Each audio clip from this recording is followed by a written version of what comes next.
नमस्कार, मेरा नाम ज्ञानेश्वर है और आपने देखना शुरू किया है लाइव सिटीज। मेरे साथ रोज की तरह दिल्ली से जुड़ रहे हैं देश के जाने माने सीनियर जर्नलिस्ट अजीत द्विवेदी जी।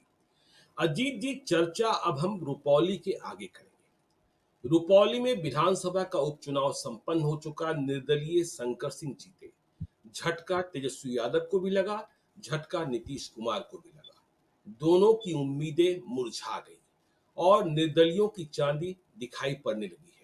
बिहार में एक से दो निर्दलीय हो गए। पहले निर्दलीय सुमित सिंह, जो बिहार सरकार में मंत्री हैं, जिन्होंने नीतीश कुमार की सरकार को पहले दिन से ही समर्थन दे रखा है।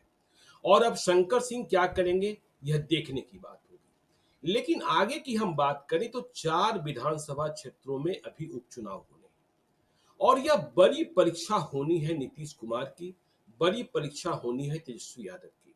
देखिए, राज्यसभा की जो 2 रिक्तियां हुई है, उनमें से एक के लिए उपेंद्र कुशवाहा उम्मीदवार घोषित किए जा चुके हैं। और जो आंतरिक समझौता है, यह खबर भी हमने और आपने ही बताई थी सबसे पहले अपने दर्शकों को, कि दूसरी सीट भी बीजेपी के खाते में ही जाएगी। और देवेश चंद्र ठाकुर, जो सीतामढ़ी से सांसद बने हैं, उन्होंने बिहार विधान परिषद की सदस्यता से इस्तीफा दिया है। तिरहुत स्नातक क्षेत्र से जेडीयू के प्रत्याशी होंगे अभिषेक झा, जो प्रवक्ता है जेडीयू के, उन्हें उम्मीदवार बना दिया गया है। नीतीश कुमार का आशीर्वाद मिल गया है और उन्होंने अपना चुनाव प्रचार फिर नए सिरे से मतदाता बनाए जाने, वोटर बनाए जाने, इस प्रक्रिया में वे लग गए हैं। लेकिन 2025 में जब कभी विधानसभा का चुनाव हो, ये 4 विधानसभा क्षेत्र बेलागंज, यहाँ उपचुनाव होगा क्योंकि सुरेंद्र यादव सांसद बन गए जहानाबाद से। बेलागंज विधानसभा क्षेत्र में 1990 से उनका कब्जा है और बीच में जब एक बार और सांसद बने थे, उपचुनाव हुआ था, दूसरे को मौका मिला था। इमामगंज, जीतन राम मांझी सांसद बने, केंद्र में मंत्री बन गए, हम पार्टी के मुखिया, वहां उपचुनाव होगा। रामगढ़, रोहतास में रामगढ़ है, बक्सर लोकसभा क्षेत्र के अधीन है। सुधाकर सिंह सांसद बन गए बक्सर से, वहां उपचुनाव होगा। और तरारी में सुदामा प्रसाद सांसद बन गए आरा से, आर के सिंह को हराकर। तो ये 4 विधानसभा क्षेत्र के उपचुनाव हम इसलिए महत्वपूर्ण कह रहे हैं क्योंकि इन चारों विधानसभा क्षेत्र में जो कब्जा 2020 में हुआ, वह महागठबंधन का कब्जा हुआ। आरजेडी जीता या नहीं, यदि हम एक इमामगंज सीट की बात वहां पे करें एक तो सीट हाँ, जीत गए इमामगंज थे। में जीतन राम मांझी जीते। तो 3 विधानसभा क्षेत्रों में ये जीत गए। लेकिन हम इलाके की बात करें, शाहबाद की बात करें, मगध की बात करें, तो 2020 के चुनाव में महागठबंधन का दबदबा दिखाई पड़ा था। और 2024 के भी लोकसभा चुनाव में यदि हम जीतन राम मांझी को छोड़ दें, तो इन लोकसभा क्षेत्रों में चाहे हम जहानाबाद की बात कर लें, पाटलिपुत्रा की बात कर लें, आरा की बात कर लें, बक्सर की बात कर लें, काराकाट की बात कर लें, सासाराम की बात कर लें, औरंगाबाद की बात कर लें, सभी लोकसभा क्षेत्रों में इंडिया ब्लॉक का ही कब्जा दिखा। तो अब लड़ाई, असली लड़ाई होगी कि देखिए 2020 में नीतीश कुमार 3 नंबर की पार्टी बन गए। इसके पीछे एक वजह बताई गई, बड़ी वजह रही चिराग पासवान। तो चिराग पासवान तो अब फिर से नीतीश कुमार के साथ हैं और चिराग पासवान कबूल कबूल कबूल कह चुके हैं कि नीतीश कुमार हमें कबूल है। तो उनकी ताकत है। लेकिन तेजस्वी यादव को भी यह दिखाना होगा कि 4 में 3 पर जो उनका कब्जा था, क्या वे बरकरार रख पाएंगे। जीतन राम मांझी के लिए भी बड़ी चुनौती होगी कि वे अपने परिवार के किसी एक और सदस्य को, परिवार के भीतर भी महाभारत है कि उन्हें बिहार विधानसभा का सदस्य बनवा पाएंगे। पुत्र जो हैं बिहार सरकार में मंत्री हैं, पिता केंद्र सरकार में मंत्री बन गए। बेलागंज की विरासत किसे जाएगी? सुरेंद्र यादव क्या अपने बेटे को बनाएंगे या फिर तेजस्वी यादव वहां किसी और को टिकट देंगे? और मजेदार बात यह है कि 2020 के चुनाव में, विधानसभा चुनाव में, सुरेंद्र यादव ने जेडीयू के जिस अभय कुशवाहा को चुनाव हराया था, वे अब आरजेडी से औरंगाबाद के सांसद बन चुके हैं। तो ये 4 विधानसभा क्षेत्रों का जो उपचुनाव होगा, यह दोनों के लिए अग्नि परीक्षा है और यह माना जाएगा कि 2025 का मिजाज क्या कहता है। क्या नीतीश कुमार चिराग पासवान के आने के बाद इन क्षेत्रों में जहां उनके पांव उखड़ गए थे, बीजेपी का भी पांव उखड़ गया था। देखिए, यदि हम तरारी में देख रहे हैं तो बीजेपी की बहुत बुरी हार हुई थी। 13,833 मत आए थे सिर्फ उनके उम्मीदवार कौशल कुमार विद्यार्थी को, और तीसरे नंबर पर थे। दूसरे नंबर पर दबंग सुनील पांडे थे, जो इन दिनों पशुपति पारस की पार्टी में हैं, हुलास पांडे के भाई हैं। तो ये 4 विधानसभा क्षेत्रों का उपचुनाव बिहार का मिजाज बताएगा। और देखिए, हम रुपौली की चर्चा इसलिए नहीं भूल सकते हैं कि जब हम लोकसभा के चुनाव में कह रहे थे कि महिलाओं का मत आंख मूंद कर नीतीश कुमार के पक्ष में गया, तो रुपौली के उपचुनाव में महिलाओं का मत भी विभाजित हुआ। इसलिए शंकर सिंह को जीत मिली। लोकल फैक्टर्स काम किए, यह बात भी तय है। अजीत जी, इन 4 विधानसभा क्षेत्रों के उपचुनाव को, जिसकी घोषणा कभी भी हो सकती है, किस रूप में देख रहे हैं? देखिए ज्ञानेश्वर जी, जब रुपौली की चर्चा हम लोग कर रहे थे तो उस समय हमने एक बात कही थी और आप उस बात को मानते हैं कि लोकल फैक्टर्स बहुत काम करता है बिल्कुल। उपचुनाव में, बाई इलेक्शंस जी। में लोकल फैक्टर्स बहुत काम करता है। और हम्म। यही कारण है कि उस दिन भी हमने कहा था कि उत्तर प्रदेश में मायावती कभी उपचुनाव नहीं लड़ती थी, जी। क्योंकि उनको पता था कि जो पूरे स्टेट में जब चुनाव होता है, आम चुनाव होते हैं, तो जो रुख रहता है, लोगों का मिजाज रहता है, या जिन इश्यूज पर लोग वोट डालते हैं वो इश्यूज गौण हो जाते हैं, फिर उन इश्यूज की चर्चा नहीं होती। जी। फिर बहुत ही लोकलाइज्ड इलेक्शन हो जाता है जो बाई इलेक्शन होता है। और हम्म। अगर वो जिसको बोलते हैं कि अगर एक दो सीटों के संतुलन पर सरकार नहीं अटकी हो तो लोग ज्यादा ध्यान भी नहीं देते हैं, कि पार्टी का खूंटा भी छोड़ देते हैं लोग, कि अगर एक दो सीटों के नतीजों से राज्य की सत्ता पर कोई फर्क नहीं पड़ता है। तो जी। ये दोनों तीनों चीजें होती हैं बाई इलेक्शन में हमेशा। लेकिन जब एक से ज्यादा, दो से ज्यादा, तीन से ज्यादा सीटों पर चुनाव हो, मतलब 4 चुनाव एक साथ हो, तो फिर उसको अलग अलग नहीं देख सकते हैं। फिर एक फैक्टर काम करेगा वहां, पार्टियों का जो इश्यूज हैं स्टेट के, वो इश्यूज काम करेंगे, और जो लीडरशिप है वो लीडरशिप काम करेगी। मतलब ये चुनाव, 4 सीटों का जब चुनाव होगा तो वो इंडिविजुअल नहीं होगा जैसे रुपौली में हुआ। जी। रुपौली में चुनाव काफी हद तक हो गया था, शंकर सिंह वर्सेज बीमा भारती वर्सेज कलाधर मंडल। हम्म। वहां जो पटना के बड़े लीडर्स हैं वो बहुत मैटर नहीं कर रहे थे वहां। हम्म। हालांकि कलाधर मंडल के मामले में किया, उनको जो वोट मिला सो नीतीश कुमार का ही वोट था, जेडीयू का ही वोट था। ये जब 4 चुनाव एक साथ होंगे तो उन चारों में एक तरफ तेजस्वी यादव का होगा चेहरा और एक तरफ नीतीश कुमार का चेहरा होगा, बल्कि बीजेपी के सम्राट चौधरी का भी चेहरा होगा और हिंदुस्तानी आवाम मोर्चा के नेता जीतन राम मांझी का भी चेहरा होगा। बिल्कुल। तो ये चुनाव स्टेट लेवल का चुनाव हो जाएगा, चूंकि 4 बाई इलेक्शन एक साथ होंगे, और इसको हम कह सकते हैं कि ये स्टेट लेवल का चुनाव हो जाएगा, हम्म। राज्य स्तर का चुनाव हो जाएगा, एक मिनी चुनाव हो जाएगा, मिनी आम चुनाव की तरह हो जाएगा। तो इसमें इसमें प्रतिष्ठा दांव पर लग जाएगी सभी बड़े नेताओं की। और आप जी। जो अभी बता रहे थे कंपोजिशन, इन चारों सीटों की स्थिति देखिए, कि इसमें एनडीए की तरफ से 3 पार्टियां हैं। मतलब हम्म। एक सीट जेडीयू की भी है, एक सीट हम की भी है, 2 सीट बीजेपी की भी है, मतलब तीनों को बिल्कुल। भी लड़ना है। हम्म। और उधर से भी 2 पार्टियों की सीट है, एक सीपीएम की सीट है और सीपीआई माले की सीट है, और 3 बीजेपी की सीट है, माफ हम्म। करिएगा आरजेडी की सीट है। तो जी। उधर भी पूरा गठबंधन चुनाव लड़ेगा, नहीं, दो एक दो पार्टी का आरजेडी की चुनाव नहीं। सीट, 2 आरजेडी की सीट है, एक माले की सीट है और एक हम की सीट है। हम, लेकिन हम की सीट पर आरजेडी लड़ी थी ना, जी हाँ, तो हाँ, बिल्कुल। आरजेडी दूसरे सीट पर लड़ी थी। तो उस इंडिया ब्लॉक की तरफ से देखें तो 3 सीटें आरजेडी की हैं और एक सीपीआई एमएल की है, जी। और इधर से 3 पार्टियों की सीटें हैं। तो हुँ। इसका मतलब गठबंधन चुनाव लड़ेगा। ये नहीं हो सकता है कि जैसे जैसे रुपौली में जेडीयू चुनाव लड़ रही थी तो बीजेपी के नेताओं का गेस्ट अपीयरेंस हो रहा था। हुँ। आप जा रहे थे ऐसे गेस्ट की तरह घूमने, एक आध भाषण दिया, रैली की, चले आए, आपकी कोई जवाबदेही नहीं थी वहां। जब जी। ये 4 सीटों के चुनाव होंगे तो गठबंधन की सभी पार्टियों की जवाबदेही होगी, सभी पार्टियों को लड़ना होगा। और ये बिल्कुल। चारों सीटें चूंकि एक खास भौगोलिक क्षेत्र में है, शाहबाद हुँ। मगध के इलाके में, ओल्ड गया डिस्ट्रिक्ट में है, आपको, आप ये भी नहीं है कि बहुत फैला हुआ, बहुत दूर दूर तक है कि एक पार्टी दूसरी जगह लड़ रही है। हर सीट का असर दूसरे सीट पर होगा।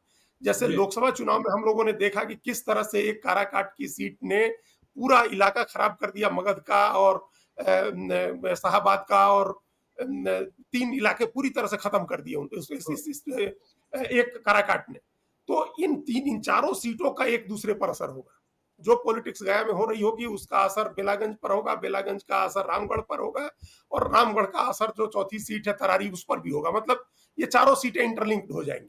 जी। इसीलिए ये बहुत दिलचस्प चुनाव है। और आपने कहा वो ठीक कहा कि इससे 2025 के चुनाव के मिजाज का अंदाजा लगेगा कि बिल्कुल। आरजेडी जो है वो ताकत जो उसको मिली थी, आरजेडी को सबसे पहले तो ज्ञानेश्वर जी ये साबित करना है कि 2020 की जो जीत थी वो फ्लुक नहीं था, हुँ। संयोग नहीं था, चिराग पासवान की कृपा नहीं थी। आपको ये साबित करना होगा। अगर आप कहते हैं कि आप बहुत बड़ी पार्टी हैं, बहुत मजबूत पार्टी हैं, और आपने नीतीश कुमार की पार्टी को तीसरे नंबर की पार्टी बना दिया, आप उस चुनाव में बीजेपी से भी बड़ी पार्टी बनकर के उभरे थे, तो अब जी। ये साबित करना होगा कि वो एक हुँ, संयोग नहीं था। आपको आपको चिराग पासवान की कृपा से वो सीटें नहीं मिली थी, ये साबित करना जी, होगा। बिल्कुल। आरजेडी के लिए सबसे बड़ी चुनौती यही होगी कि आप साबित हुँ, करें कि और अगर साबित कर दिया, तब ये माना जाएगा कि 25 का चुनाव अपने दम पर आरजेडी लड़ेगी और उसको चिराग पासवान जैसे किसी फैक्टर की जरूरत नहीं है। बिल्कुल। तो ये आरजेडी के लिए बड़ी चुनौती है कि आप साबित करिए। तो और जो इसका एनडीए मतलब तो ये हुआ अजीत जी, इसका मतलब ये हुआ कि तेजस्वी यादव को अभी से लगना होगा गेस्ट अपीयरेंस की तरह। जिस तरीके से वे गए रुपौली में और चुनाव प्रचार के आखिरी दिन, यह काम नहीं करना होगा। ठीक है, अंबानी की शादी भी हो गई, लेकिन अब आपको बिहार में खूंटा गाड़ के इन 4 विधानसभा क्षेत्रों के उपचुनाव में लगना होगा और साबित करना होगा कि हम अपने बूते हैं। चिराग पासवान के बूते सबसे बड़ी पार्टी नहीं बने थे।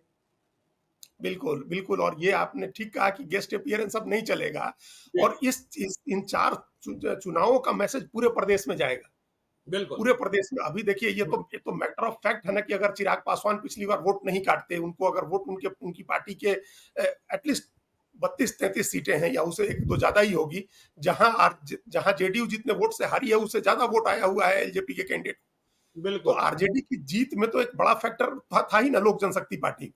अब जी, अगर तेजस्वी को यह साबित करना है कि 4 चुनाव 4 साल जो 4.5 साल 4 साल अभी जो राजनीति हुई है उसमें वो इतने स्ट्रांग हो गए हैं कि अब उनको किसी नए दूसरे फैक्टर की जरूरत नहीं है, किसी सहायक फैक्टर की जरूरत नहीं है कि वो अपने दम हुँ, पर चुनाव लड़ सकते हैं। अगर नहीं कर पाए अगर नहीं कर पाए तो पूरे प्रदेश में ये माहौल बिगड़ जाएगा और ये मैसेज हो जाएगा कि पिछली बार तो चिराग पासवान थे तो तेजस्वी यादव जीत गए थे। जी, हुँ, तेजस्वी यादव और आरजेडी की टोटल हैसियत वही 30-32% वोट की है, जिससे आप 40 से 50 सीट ले आ सकते हैं, इससे ज्यादा सीट नहीं ले आ सकते हैं।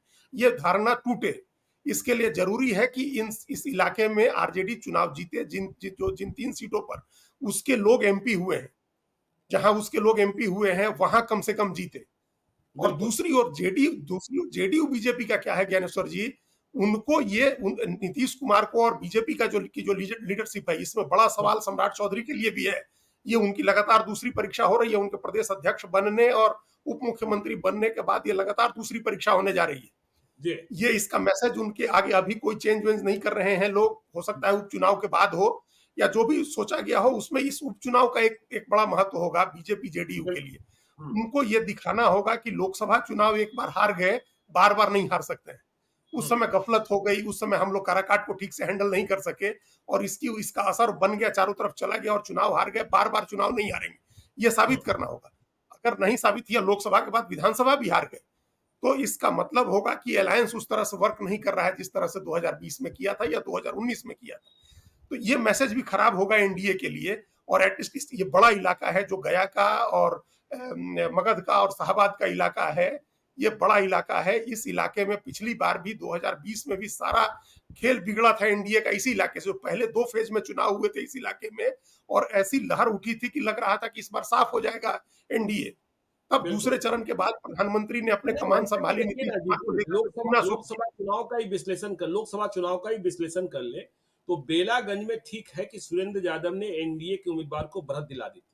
लेकिन इमामगंज में एनडीए उम्मीदवार अभय कुशवाहा को एनडीए उम्मीदवार को बढ़त नहीं मिली थी सुशील सिंह को। अभय कुशवाहा ने बढ़त हासिल कर ली थी आरजेडी उम्मीदवार के तौर पर, क्योंकि इमामगंज औरंगाबाद लोकसभा क्षेत्र में है। रामगढ़ में सुधाकर सिंह ने ही लीड हासिल की थी। मिथिलेश तिवारी पिछड़ गए थे। तरारी में स्वयं सुदामा प्रसाद लीड कर गए थे। तो और दूसरी बात हम यह भी देख रहे हैं कि देखिए, इंडिया ब्लॉक की ओर से यदि हम तरारी को छोड़ दें, क्योंकि वहां कोई परिवारवाद और कोई उत्तराधिकारी और बारिश की परंपरा नहीं है माले में, तो वहां किसी न किसी कार्यकर्ता को, और माले ने अपने को स्टैब्लिश किया जब लोकसभा चुनाव के दौरान भी विधानसभा का एक उपचुनाव हो रहा था अज्ञाओं में, तो वह जीत माले ने फिर से हासिल कर ली थी। तो तरारी में तो कोई माले का कैडर ही नया उम्मीदवार होगा, यह बात तय है। सुदामा प्रसाद तय करेंगे कि माले का नेतृत्व तय करेगा, वहां तो कमेटियां नाम भेजती है और फिर तय होता है। लेकिन यहां एनडीए को उम्मीदवार तय करने में परेशानी होने वाली है। यह सीट बीजेपी की होगी। और देखिए, हम 2020 के नतीजे को देखते हैं तो सुदामा प्रसाद माले जो अब सांसद हैं, 73,495 मत लाकर चुनाव जीते थे। और चूंकि लोजपा से समझौता नहीं हुआ जेडीयू बीजेपी का, तो सुनील पांडे लोजपा में ही थे, मूल लोजपा में थे, वे इंडिपेंडेंट चुनाव लड़ गए और उन्हें 62,930 मत आए, दूसरे पायदान पर है। बीजेपी के कौशल कुमार विद्यार्थी 13,833। तो देखना यह हुआ कि माले तो यहां लड़ेगी, उम्मीदवार जो होगा। सुनील पांडे जो इस क्षेत्र में प्रभावकारी हैं, दबंग हैं और लड़ते रहे, जीतते रहे, हारते रहे, उनके साथ एनडीए का कोऑर्डिनेशन होता है कि नहीं होता है? और यदि नहीं होता है, क्योंकि देखिए जो खबरें आ रही है कि बीजेपी रामगढ़ और तरारी लड़ेगी, तो बीजेपी रामगढ़ और तरारी लड़ेगी तो तरारी में उम्मीदवार कौन होगा? क्या दो वहां लड़ जाएंगे? वहां ट्रेंगुलर फाइट हो जाएगा जिस तरीके से रुपौली में हुआ? तो फिर नतीजा क्या होगा, इस बात का अनुमान लगाना परे हो जाएगा।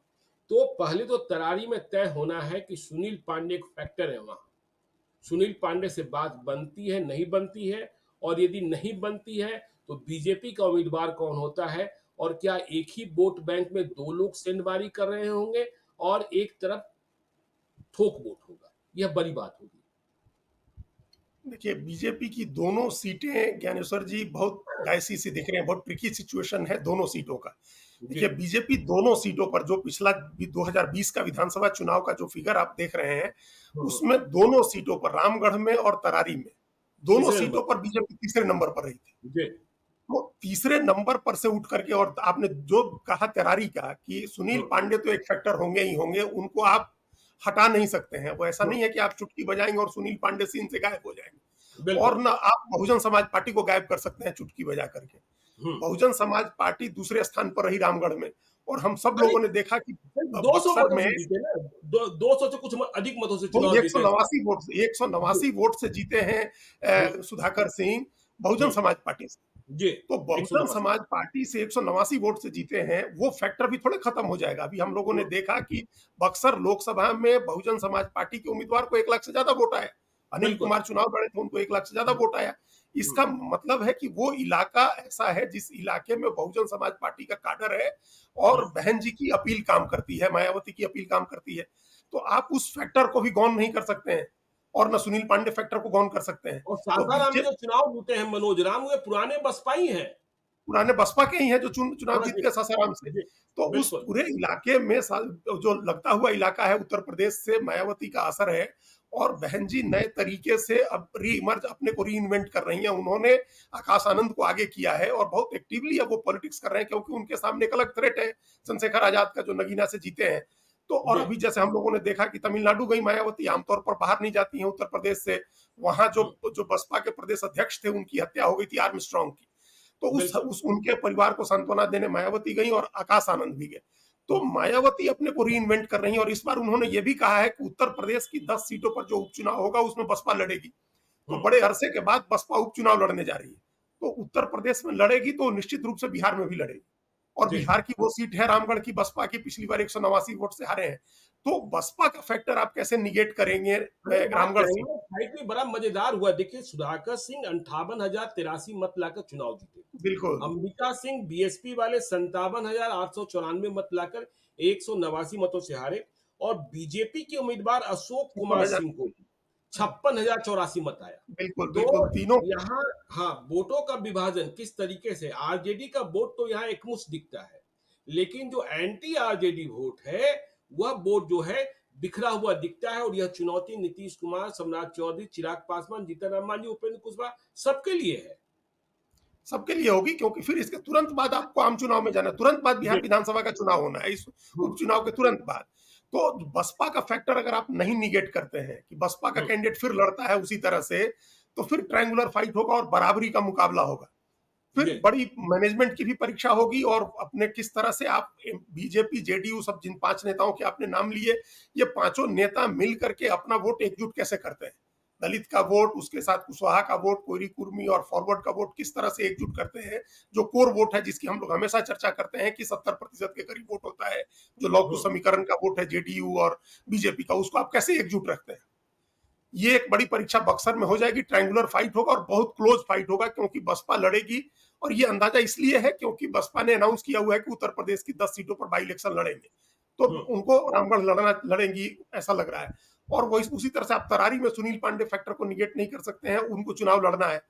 अब या तो बीजेपी उनको अपने साथ लेकर के चुनाव लड़ाए, या बिल्कुल। कोई ऐसा अगर बीजेपी ने सोच लिया है कि तरारी और रामगढ़ लड़ना है, हुँ, पहले अगर अलायंस की बैठक होती, अलायंस की बैठक में ये किसी सहमति के तहत अगर सीट लोक जनशक्ति पार्टी को चली जाती, हालांकि हुँ, सुनील पांडे तो पशुपति पारस खेमे में है, लेकिन उनको लेकर के लोक जनशक्ति पार्टी के को सीट दे करके उनको लड़ाया जाता अगर, तो फिर आमने सामने की लड़ाई होती। बीजेपी जी, के पास वहां वोट नहीं है, बीजेपी के कैंडिडेट को 13,800 वोट आया हुआ है, तो जी। वो कहीं लड़ाई में नहीं है बीजेपी वहां, तो एकदम हुँ, 13,800 वोट से 62,000 70,000 वोट तक पहुंचना है बीजेपी, हुँ, और हुँ, वो सुनील पांडे के रहते संभव नहीं है, क्योंकि सुनील पांडे वही वोट लेते हैं जो बीजेपी का वोट है, जो बिल्कुल। फॉरवर्ड का वोट है, जो उसमें भी खासतौर से जो भूमिहार का वोट है, और हम वो लोगों जो ने एंटी देखा है वाले वोट है। एंटी एंटी माले वोट है, और जी, उसमें मेजर वोट भूमिहार का हम इसलिए कह रहे हैं क्योंकि 2015 के विधानसभा चुनाव में वहां से अखिलेश प्रसाद सिंह भी चुनाव लड़े थे, जी। और सुनील पांडे भी लड़े थे और अखिलेश प्रसाद सिंह भी लड़े थे, तो ये हुँ, दूर दूर से लोग जाते हैं लड़ने वहां, तो हुँ, ये लड़ाई का वहां उस जो कोर वोट है बीजेपी का, उस वोट को सुनील पांडे ले जाते हैं, तो बीजेपी कैसे वहां उस वो वोट अपने साथ ले आ पाएगी।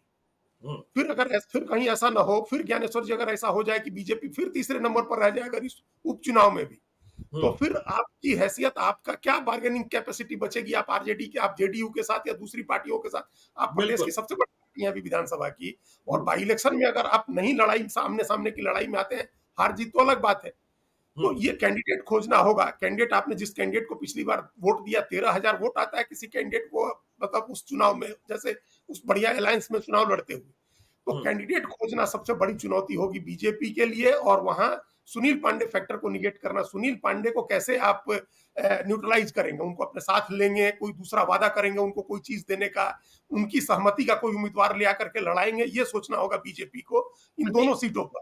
बिल्कुल। और देखिए रामगढ़ की बात करें तो तेजस्वी यादव के सामने यह भी चुनौती है कि देखिए जगदानंद के एक और पुत्र को वह एस्टेब्लिश करें। क्योंकि जगदानंद अपने दूसरे पुत्र को जिन्होंने आरजेडी में सदस्यता ग्रहण कर ली है, उन्हें ही चुनाव लड़ाना चाहते हैं।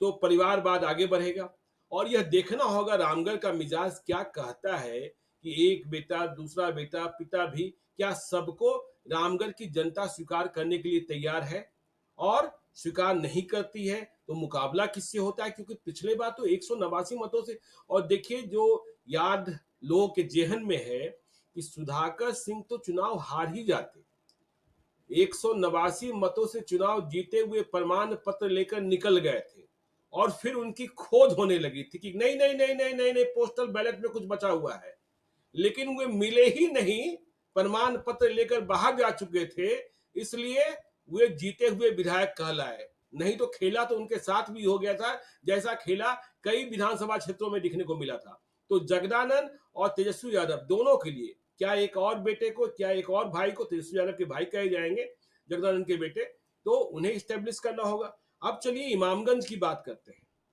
इमामगंज में एनडीए उम्मीदवार सुशील सिंह को बढ़त नहीं दिला पाए जीतन राम मांझी और देखिए इमामगंज की लड़ाई भी आसान नहीं होती है इमामगंज की लड़ाई भी कठिन होती है जीतन राम मांझी 78,762 मत लाकर चुनाव जीते थे उदय नारायण चौधरी जो बिहार विधानसभा के पूर्व अध्यक्ष रहे हैं नीतीश कुमार के भी साथ रहे लालू यादव के भी साथ रहे लालू यादव के साथ फिर है 62,728 मत लाकर कुमारी शोभा सिन्हा एलजेपी की उम्मीदवार थी चिराग ने उम्मीदवार दिया था 14,197 तो देखिए उदय नारायण चौधरी उम्मीदवार होते हैं या कौन होते हैं यह देखने की बात होगी उदय नारायण चौधरी को मौका दे भी सकते हैं तेजस्वी यादव लेकिन जीतन राम मांझी अपने परिवार में से किसको आगे करते हैं यह देखा जाना इंपॉर्टेंट है और इमामगंज में आज भी नक्सली फुटप्रिंट्स है वहां नक्सली चुनाव में भूमिका का निर्वहन करते हैं यह बात भी सच है तो इमामगंज जो अकेली सीट है इन 4 विधानसभा क्षेत्रों में एनडीए की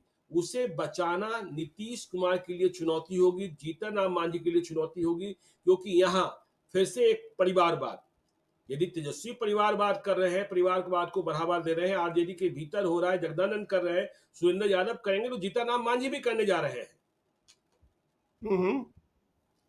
देखिए, जी हम एक अभी सर्च कर रहे थे, एक चीज आपको एक कहानी सुनानी थी, हमने सोचा कि आपने उदय नारायण चौधरी का नाम लिया, जी तो एक कहानी आपको हम सुनाते, उदय नारायण चौधरी का नाम आ गया तो एक कहानी छोटी सी ध्यान आ गई हमको। जी इंद्र कुमार गुजराल भारत के प्रधानमंत्री रहे हैं और कई सरकारों में मंत्री रहे हैं, उन्होंने अपनी ऑटोबायोग्राफी लिखी है, जीवनी लिखी है, जी मैटर ऑफ डिस्क्रिशन नाम है उसका, matter of discretion and autobiography. जी। उसमें उन्होंने एक बड़ा दिलचस्प प्रसंग लिखा है। एक समय था हुँ, जब बीपी सिंह ने बात कर ली थी लालू यादव से और आईके गुजराल को राज्यसभा जाना था हुँ, और राज्यसभा में जाने की बातचीत उनकी चल रही थी, लालू यादव से मिलना था उनको। बिल्कुल। और ये उस समय की बात है जब लालू यादव और नीतीश कुमार दोनों बहुत साथ थे, बहुत क्लोज कॉन्फिडेंट थे, ये तब की बात है। हुँ, तो लालू यादव दिल्ली आ रहे थे और ये तय हुआ था कि बिहार निवास में आईके गुजराल उनसे जाकर के मिलेंगे। जी। ये आईके गुजराल के प्रधानमंत्री बनने से पहले की बात है।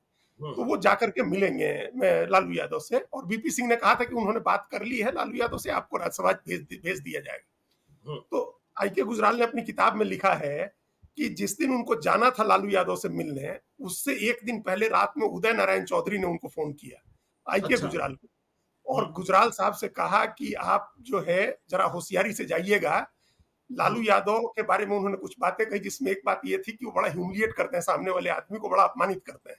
तो अच्छा। खैर उन्होंने अपमानित किया, वो उन्होंने लिखा भी है उस किताब में कि किस तरह से नौकर को बुला करके लालू यादव डांटने लगे और पानी गिर गया, ये सब कहानियां उन्होंने जी, लिखी है, लेकिन वो मूल कहानी नहीं है।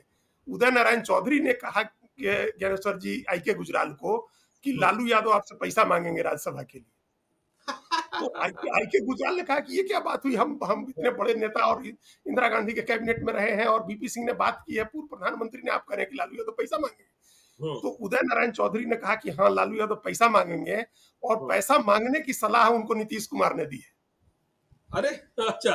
हाँ, हाँ। ये मैटर ऑफ फैक्ट है ज्ञानेश्वर जी। जी, अभी नीतीश जी। कुमार भी हैं, उदय नारायण चौधरी भी हैं, आई के गुजराल तो चले गए, लेकिन हुँ, उनकी किताब है मैटर ऑफ डिस्कशन। और किसी ने इस बात का खंडन नहीं किया, किताब छपे हुए 10 साल से ज्यादा हो गए, 12 साल से ज्यादा हो गए, 15 साल। तो उन्होंने, उदय नारायण चौधरी ने कहा कि नीतीश कुमार सबसे करीबी सलाहकार हैं लालू यादव के और उन्होंने लालू यादव को सलाह दी है कि आपसे पैसा मांगे राज्यसभा के लिए। जी, जी। तो अरे ना, चलिए खैर, अब ये ये भी सच है ना कि जब उदय नारायण चौधरी बिहार विधानसभा के अध्यक्ष थे, नीतीश कुमार के साथ थे, तभी ही आरजेडी के विधायकों को तोड़ा जा रहा था और तोड़ ही दिया ये गया था। हाँ? हाँ, वो तो शहाबुद्दीन थे जिन्होंने कई विधायकों को बिल्कुल, जेल में भीतर रहकर बचा लिया था। तो खैर बिल्कुल, उदय बिल्कुल, नारायण बिल्कुल। चौधरी आज आरजेडी में हैं, जगदानंद के बेहद करीबी हैं, तो ये किस्से तो हैं ही। और ये हाँ, लड़ाई है।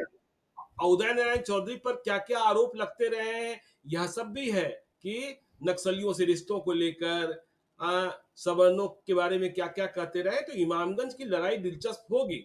जीतन हाँ, राम तो मांझी को अपने परिवार को एस्टेब्लिश करना है, उदय नारायण चौधरी की पुनः वापसी होगी कि नहीं होगी? वही तो वो एक नाम आया, तो एक प्रसंग अचानक ध्यान आ गया उनका, हुँ, आई के गुजराल साहब का, वो चले गए हैं। बिल्कुल। तो हुँ, अब ये वहाँ इमामगंज की लड़ाई क्या है, इमामगंज में लोकसभा चुनाव में भले बहुत वो बढ़त नहीं दिला सके थे, चूंकि औरंगाबाद का चुनाव, ज्ञानेश्वर जी, हम लोग पहले दिन से कह रहे थे और वो पहली बिल्कुल। सीट थी। हम लोगों ने हुँ, एग्जिट पोल में भी सबसे पहले उसी की चर्चा की थी और ये जी। कहा था कि ये सीट हार गई बीजेपी। हुँ, वो पूरा औरंगाबाद सीट में हराना था सुशील सिंह को। हुँ, एक सुशील सिंह को भी हराना था पर्सनली भी, और दूसरे चित्तौड़गढ़ का कब्जा भी खाली कराना था 1952 से लेकर। तो वो बिल्कुल जी। दूसरा डायनेमिक्स था वहां, बिल्कुल दूसरे हुँ, प्लेनेट का चुनाव एक तरह से लग रहा था औरंगाबाद का। इसीलिए वो बढ़त नहीं हो सकी, लेकिन इमामगंज में होल्ड बहुत मजबूत है जीतन राम मांझी का, और अब वो केंद्रीय मंत्री हो गए। तो जी। केंद्रीय मंत्री होने की वजह से क्षेत्र में जो एक उनका सम्मान बढ़ा है, जो एक ऑरा बढ़ा है। और देखिए, पिछली बार भी जब वो 2 सीट लड़े थे तो एक हार गए थे, दूसरी थी वो इमामगंज ही सीट जीते। तो इमामगंज जी। सीट जो है वो उनकी प्रतिष्ठा का सवाल है, और उस क्षेत्र के लोगों के लिए भी प्रतिष्ठा का सवाल है कि वो अपने केंद्रीय मंत्री की प्रतिष्ठा रखते हैं कि नहीं रखते हैं। बिल्कुल। तो ये अपेक्षाकृत बाकी 4 सीटों में हम फिर कह रहे हैं, हुँ, जैसे पिछली बार भी हम लोग बात करते हुए हमेशा कहते थे कि मीसा भारती अपेक्षाकृत और आसान है मीसा भारती और जीतन राम मांझी। मांझी के लिए, उसी तरह से हमको लगता है कि 4 सीटों में से इमामगंज आसान सीट होगी। अब आपने जो कहा वो इंपॉर्टेंट है कि लड़ाते किसको है, परिवार जी। से ही किसी को लेकर लड़ाते हैं या किसी बाहर से किसी आदमी को लड़ाते हैं। हालांकि उसकी गुंजाइश कम है, परिवार से ही हुँ, किसी को आगे करेंगे जीतन राम मांझी लड़ने के लिए। जी, बिल्कुल। तो चलिए अब चलते हैं बेलागंज। बेलागंज में 1990 से लगातार चुनाव जीत रहे हैं सुरेंद्र यादव, दबंग छवि वाले हैं, मगध सम्राट कहे जाते हैं और अब तो सांसद बन गए हैं। जहानाबाद में भूमिहारों ने, कुशवाहा ने, दोनों ने इनका काम बना दिया। तो अब बेलागंज में सुरेंद्र यादव क्या अपने बेटे को लड़ाते हैं विश्वनाथ को? वहां और भी उम्मीदवार हैं। महेश सिंह यादव के बेटे भी चाह रहे हैं चुनाव लड़ना, कुमार जितेंद्र। लेकिन दावेदारी अधिक सुरेंद्र यादव की है, अपने बेटे को वो उत्तराधिकारी बना सकते हैं। लेकिन जेडीयू किसे लड़ाएगा, यह बड़ी बात हो जाती है। अभय कुशवाहा जो 2020 में लड़े, वे सांसद बन चुके हैं आरजेडी के। और 2020 के पहले के चुनावों को हम देखते हैं तो जेडीयू वहां से मुसलमान को लड़ाता रहा है, लेकिन जीतते रहे हैं सुरेंद्र यादव ही, यह उनका गढ़ बन गया है। भूमिहार भी लड़े हैं, भूमिहारों की आबादी भी है वहां। जैसे 2020 में ही हम देख रहे हैं, सुरेंद्र यादव 79,708 मत लाकर चुनाव जीते और अभय कुशवाहा 55,745 मत लाकर चुनाव जीते। तब अभय कुशवाहा आरसीपी सिंह के बहुत करीबी थे, जो बिहार के सुपर चीफ मिनिस्टर थे, नंबर 2 कहे जाते थे। और रामाश्रय शर्मा यहां भी देखिए, एलजेपी ने चिराग पासवान ने उम्मीदवार दिया था, 12,005 मत लाए थे। लेकिन अभय कुशवाहा और रामाश्रय शर्मा का मत मिलकर भी सुरेंद्र यादव को हराता हुआ नहीं दिखा है हमें, क्योंकि 55 और 12 67 ही होते हैं और वो 79। तो बेलागंज, और बेलागंज की बात इसलिए कि भाई फिर वही बात है कि नीतीश कुमार एनडीए को साबित करना है कि मगध और शाहाबाद में हम हैं कि नहीं है। देखिए, जो जो ज्ञानेश्वर जी, जो समस्या बीजेपी के साथ है तरारी में और रामगढ़ में, जी। उससे बड़ी समस्या बेलागंज में नीतीश कुमार के साथ है। जी। देखिए, पिछली बार भी जो उनका कैंडिडेट है वो हरा, वहां ये नहीं कह सकते हैं कि चिराग पासवान ने हरा दिया। हम्म। वो आप जोड़ के बता दिए कि 67,000 दोनों का मिल जाए, तब भी 12,000 वोट ज्यादा थे सुरेंद्र यादव को। बिल्कुल। 24,000 वोट से हारे हैं हम्म। अभय कुशवाहा जो कैंडिडेट थे जेडीयू के। और अब जी। वही अभय कुशवाहा एमपी हो गए हैं औरंगाबाद से। हम्म। तो इस 55,000 वोट में जो उनका वोट रहा होगा, उस वोट पर तो वो होल्ड रखते हैं। अभी अब एमपी हो गए हैं तो वो होल्ड तो होगा, एक एक एक सेक्शन ऑफ बिल्कुल। कम्युनिटी जो है उस पर तो उनका होल्ड होगा, क्योंकि अब वो एमपी हो गए हैं। वो भी जी। 10 20 50 लोगों को ऑबलाइज करने की स्थिति में है, उसी इलाके में एमपी है वो। तो बिल्कुल। इस 55,000 में जो उनका वोट होगा अभय कुशवाहा का, वो वोट तो अब आरजेडी को जाएगा। जी। मतलब नीतीश कुमार की जेडीयू को जो वोट 2020 में मिला था, हम्म। उस वोट 55,000 वोट में कमी आएगी, क्योंकि उनका कैंडिडेट अब जो कैंडिडेट था वो आरजेडी में, और आरजेडी में जाके एमपी है। हम्म। तो जो वोट अभय कुशवाहा अपने लेकर के आए थे, उसमें अपने गुडविल वाला वोट वो ट्रांसफर कराएंगे आरजेडी के कैंडिडेट को वहां। ये जरूर है कि चिराग पासवान का जो कैंडिडेट है उसका वोट ट्रांसफर होगा जेडीयू को, लेकिन हम्म। तब भी फासला बड़ा है। फासला बड़ा है, और उस वो फासला दूर करने के लिए नीतीश कुमार को बड़ी मेहनत करनी होगी। उनको सबसे पहले इस बात पर काम करना होगा ज्ञानेश्वर जी की जहानाबाद में जो जो वर्ग उनसे नाराज हुआ, भूमिहार उनसे नाराज हुए, कुशवाहा उनसे नाराज हुए, उनकी नाराजगी दूर करने के लिए वो क्या करते हैं। बिल्कुल। ओवरऑल एक नाराजगी, चूंकि एक धारणा बन जाती है, माहौल बन जाता है, और हम्म। आपको पता है कि उपचुनाव में वोटिंग परसेंटेज हमेशा कम रहता है। जी। बहुत कम लोग वोट डालने निकलते हैं। जिनका हम्म। बहुत कुछ स्टेट पर लगा होता है वो निकलते हैं या निकलवाते हैं। मान लीजिए कि अगर भूमिहार कैंडिडेट नहीं होता है जेडीयू का, तो वो क्यों बड़े इंथुजियाज्म के साथ चुनाव लड़ने निकलेगा। अगर हम्म। कुशवाहा कैंडिडेट नहीं होता है तो वो क्यों बड़े जोश के साथ चुनाव लड़ाने या जिताने निकलेगा जेडीयू को। तो ये ओवरऑल काम करना होगा ग्राउंड लेवल पर अपने ऑर्गेनाइजेशन के जरिए, और अभी शुरू कर देना होगा, ताकि जी। वो नाराजगी जो है वो दूर हो जाए। जो उस इलाके के बड़े नेता हैं जो नाराज थे, उनको कैसे मनाया जाए, उनको कैसे साथ लिया जाए, ये तैयारी चुनाव की घोषणा के पहले शुरू कर देनी होगी। हम्म। अन्यथा वहां बेलागंज में अंतर और बड़ा हो जाएगा हार का। चिराग पासवान के साथ आ जाने के बावजूद भी अंतर बड़ा है, क्योंकि वहां की जो दो बड़ी अभी जो कम्युनिटी है चर्चा है कि दोनों बराबर। मनोरमा देवी, अभी जो चर्चा है कि मनोरमा देवी उम्मीदवार हो सकती हैं। गया के लोग मनोरमा देवी वर्सेस सुरेंद्र यादव की कहानी को जानते हैं कि दोनों के बीच किस तरीके की लड़ाई है। बिंदी यादव की पत्नी, बिंदी यादव तो रहे नहीं अभी, जिनके हम्म, बेटे रॉक, जो आदित्य सचदेवा में फंसे थे, वो और अब बाइज्जत बरी हो गए हैं। तो मनोरमा देवी की चर्चा, तो उम्मीदवार का चयन सबसे बड़ी चुनौती ये है। और भूमिहार का वोट वहां मायने रखता है। बिल्कुल। तो वो जगदीश शर्मा नाराज है, मान लीजिए राहुल शर्मा हम्म। नाराज हैं, आप उनको किस तरह से उनको मनाते हैं नहीं मनाते हैं। अरुण कुमार वहां चुनाव लड़े थे, उनका एक अच्छा असर है, अच्छा खासा असर है। उनको बिल्कुल। कैसे मैनेज करते हैं, उनकी क्या भूमिका रहती है। अभय कुशवाहा के बरक्स आपके सामने, आपके पास कौन नेता है जिसको अभय कुशवाहा के मुकाबले आप खड़ा करें, जो कुशवाहा वोट आपको वहां उस इलाके में ट्रांसफर, कोई नेता खड़ा किया है जेडीयू ने अभय कुशवाहा के मुकाबले? अभी तो नहीं। तो ये नहीं नहीं। काम करना होगा चुनाव की घोषणा के पहले। ये काम कर देने होंगे कि जो कुशवाहा और भूमिहार वोट आपसे नाराज रहा है उसको मनाइए। और इस बात पर सबसे गंभीर चिंतन करें ज्ञानेश्वर जी, जेडीयू के लोग, कि क्या यादव उम्मीदवार खड़े करके और आप जेडीयू बीजेपी का कोर वोट उसको ट्रांसफर करा सकते हैं, दिलवा सकते हैं। या कहीं ऐसा तो नहीं हो जाएगा कि आप यादव कैंडिडेट दीजिएगा और आपका जो कोर वोट है वो घर बैठ जाएगा। तो बिल्कुल। ये जेडीयू को, हमने कहा कि रामगढ़ और तरारी से ज्यादा में जिस तरह से बीजेपी को चिंता है, उसी तरह से जेडीयू को चिंता करनी होगी अभी से बेलागंज की, और अपना चुनाव का कैंडिडेट अभी से तैयारी करके ग्राउंड लेवल पर, ऑर्गेनाइजेशन के लेवल पर तैयारी शुरू कर देनी होगी, और बहुत सोच समझ के उम्मीदवार देना होगा। नहीं तो सुरेंद्र यादव एमपी हो गए हैं और बहुत मजबूत नेता है, इसमें आपने कहा जी। है कि 1990 से उनका कब्जा है। तो हुँ। उनको हराना ऐसे भी बहुत लोहे के चने चबाने के जैसा है। तो वो उस हिसाब से तैयारी करनी होगी जेडीयू। और अगर नहीं चलिए जीते नीतीश कुमार यहाँ, रुपौली हुँ, के बाद अगर यहाँ भी हार गए, तो फिर क्या मैसेज होगा पूरे प्रदेश में? फिर तो हाँ। डाउन होने का मैसेज आने लगेगा। तो देखिए ये बड़ा मैसेज जाना है शाहाबाद और मगध में ही नहीं पूरे बिहार में, क्योंकि शाहाबाद और मगध में तो 2020 में तेजस्वी यादव ने नीतीश कुमार और बीजेपी के पांव उखाड़ ही दिए थे। तो तय ये होना है कि तेजस्वी यादव के पांव बगैर चिराग पासवान की मदद के जमे रहते हैं कि नहीं रहते हैं, और नीतीश कुमार का पांव जमता है या उखड़ा ही रहता है एनडीए का। यह बड़ी बात है, उपचुनाव में इसे हम देखेंगे, आपको हम बताते रहेंगे। आप देखते रहिए लाइव सिटीज को। यदि अब तक आपने हमारे यूट्यूब चैनल लाइव सिटी को सब्सक्राइब नहीं किया है तो जरूर कर लीजिएगा, और यदि इस वीडियो को आप फेसबुक पेज के माध्यम से देखें तो पेज को लाइक कीजिएगा, ट्विटर पर भी हमें फॉलो कीजिए। धन्यवाद।